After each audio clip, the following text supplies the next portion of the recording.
अस्सलाम वालेकुम students, welcome to the channel. आज हम पार्ट 302 का लेक्चर नंबर 6 स्टार्ट करने लगे हैं और आज के लेक्चर का हमारा टॉपिक है आइडियोलॉजिकल मूवमेंट। ठीक है, मिड टर्म प्रिपरेशन के हवाले से लेक्चर्स बनाए जा रहे हैं। मुझे उम्मीद है कि ये आपके लिए बहुत यूजफुल रहेंगे क्योंकि मैं बहुत इजी और शॉर्ट वे में इतने लेंथी लेक्चर्स को कवर कर रही हूँ ताकि आप अपने एग्जाम्स में अच्छा परफॉर्म कर सकें। ठीक है, तो चलिए स्टार्ट करते हैं।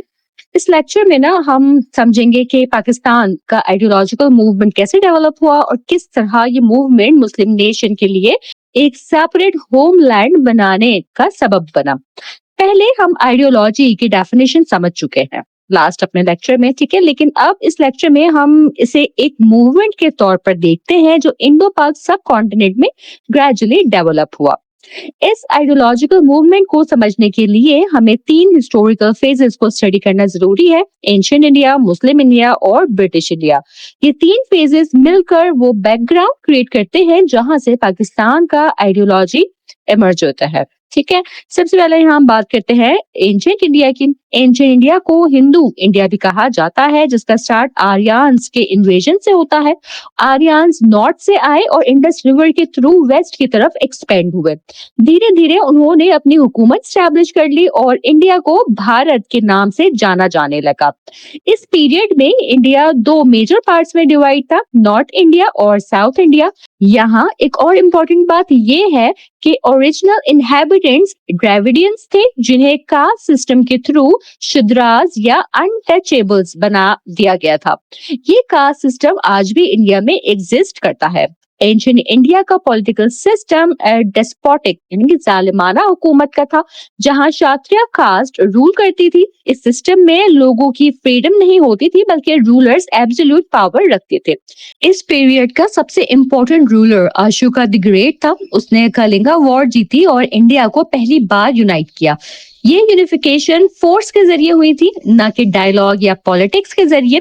इसलिए इंडिया की हिस्ट्री में यूनिटी अक्सर वॉर के थ्रू ही आई है।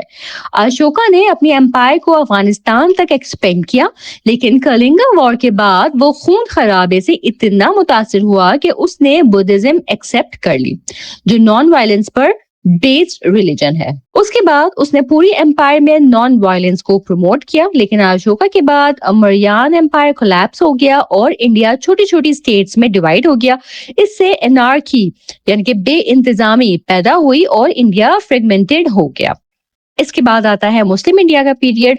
मुस्लिम पीरियड का स्टार्ट जो है वो 712 एडी में हुआ जब मोहम्मद बिन कासिम ने सिंध कॉन्कर किया यानी सिंध फतह किया। उनका मिशन असल में पायरेसी को कंट्रोल करना था जो अरेबियन सी में हो रही थी। ये कैंपेन अल हज्जाज बिन यूसुफ के ऑर्डर पर हुआ। इस वक्त इंडिया में बुद्धिज्म जो है वो तेजी से फैल रहा था जो नॉन वायलेंस पर बेस्ड था, जबकि हिंदुइज्म अपनी जगह मौजूद था। ये दोनों आइडियोलॉजीज एक दूसरे से डिफरेंट थी। बाद में खिलजीज, तुगलक, अफगान और लोधीज ने इंडिया पर हुकूमत की। फिर 1526 में बाबर ने बैटल ऑफ पानीपत में इब्राहिम लोधी को हराकर मुगल एम्पायर स्टैब्लिश किया। बाबर के बाद हुमायूं आया लेकिन वो स्टेबिलिटी एस्टैब्लिश ना कर सका और उसे शेरशाह सूरी ने हटा दिया। शेरशाह सूरी ने grand trunk road GT road बनाई जो कोलकाता से पेशावर तक थी। ये सिर्फ ट्रांसपोर्ट नहीं बल्कि पॉलिटिकल कम्युनिकेशन और स्पाइंग के लिए भी यूज होती थी। शेरशाह के बाद हुमायूं वापस आया और फिर उसका बेटा अकबर रूलर बना। अकबर ने इंडिया को पीसफुली यूनाइट करने की कोशिश की और हिंदू मुस्लिम हार्मनी क्रिएट की। उसने राजपूत प्रिंसेस जोधाबाई से शादी की और अपने कोर्ट में हिंदू एडवाइजर जैसे बीरबल, राजा तोडारमाल और राजा मान सिंह को इंक्लूड किया।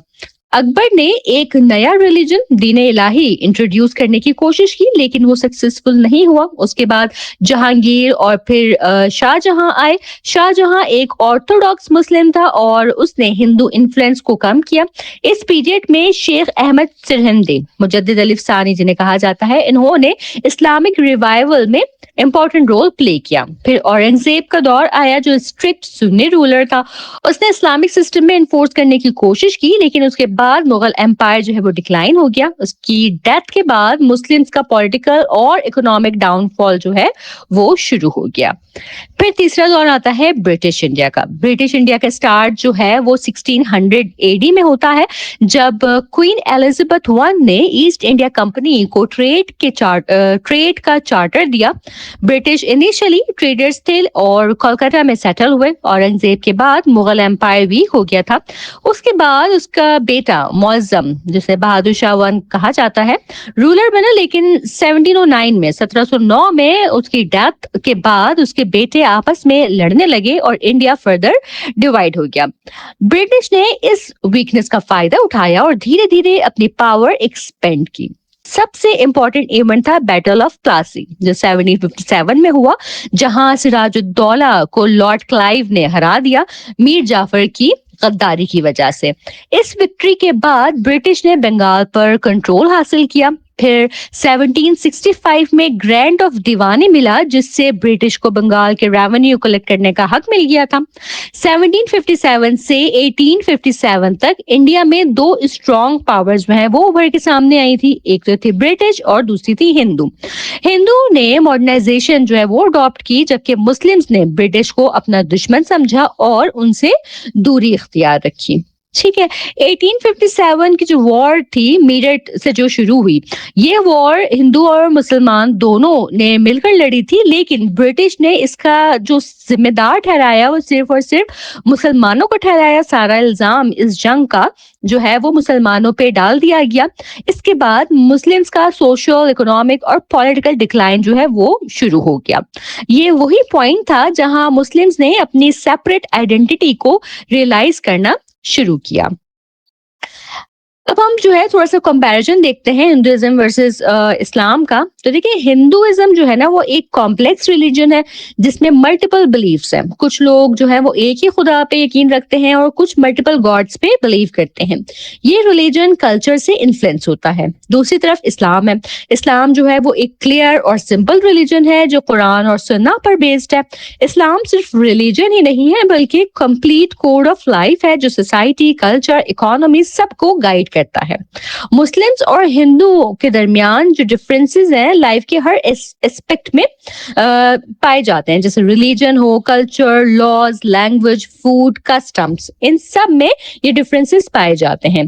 जैसे हिंदू जो है वो अपनी डेड बॉडीज को क्रीमेट करते हैं यानी कि जला देते हैं, जबकि मुस्लिम्स अपनी डेड बॉडीज को बरी करते हैं यानी कि दफनाते हैं। हिंदू जो है वो इंडिया को भारत माता कहते हैं, जबकि मुस्लिम्स इस्लाम के पर्सपेक्टिव से देख रहे होते हैं। ठीक है, तो देखिए इन तमाम डिफरेंसेस की वजह से ना मुस्लिम्स ने रियलाइज किया कि वो एक सेपरेट नेशन है। ये आइडियोलॉजिकल अवेयरनेस ग्रेजुअली डेवलप हुई और इसे जो लीड किया वो ग्रेट लीडर्स थे जिन्होंने इसको लीड किया, जिनमें शामिल हैं शेख अहमद सिरहिंदी, शाह वलीउल्लाह, शाह अब्दुल अजीज, सैयद अहमद शहीद, सैयद इस्माइल शहीद, विलायत अली और इनायत अली। ये मूवमेंट ही आगे चलकर पाकिस्तान की क्रिएशन का बेस बनी। ठीक है, इसके साथ ही हमारा ये लेक्चर जो है वो यहीं मुकम्मल होता है। मुझे उम्मीद है कि आपने इस लेक्चर को समझा होगा।